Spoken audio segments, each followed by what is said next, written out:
मौजूदा सरकार डिफेंस के क्षेत्र में आत्मनिर्भर बनने पर बहुत जोर दे रही है। एक सैनिक होने के नाते मैं ये समझता हूँ बहुत ज़रूरी है, क्योंकि अगर हमारे देश में हथियार बनते वो सस्ते बनेंगे, हमारी देश की ज़रूरत के हिसाब से बनेंगे और हमें उनके ऊपर भरोसा रहेगा, उन्हें पता है हमें क्या चाहिए। ये सब देखते हुए अब देखा जाए तो पिछले साल ही 21,000 करोड़ से ज़्यादा का एक्सपोर्ट किया गया और 2024-25 में ये सोचा जा रहा है कि 35,000 करोड़ का एक्सपोर्ट किया जाए। देखा जाए तो दुनिया के कोने कोने में आज भारत अपने हथियारों का एक्सपोर्ट कर रहा है, चाहे वो लैटिन अमेरिकन कंट्रीज हो, अफ्रीका हो, मिडिल ईस्ट हो या फिर फिलीपींस हो।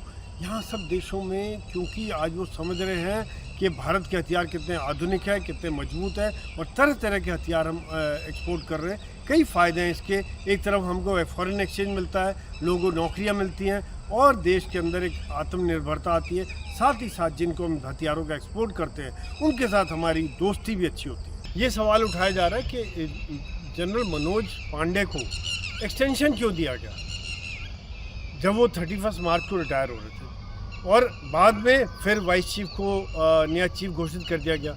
देखिए, सबसे पहली बात यह है कि उस समय में जो माहौल था इलेक्शन के फाइनल स्टेजेस पर आ गया था। शायद सरकार ने सोचा कि इस समय में चीफ का बदली करना उचित नहीं रहेगा और जो नई सरकार आती है बेहतर रहेगा कि वही चीफ का नियुक्ति करे।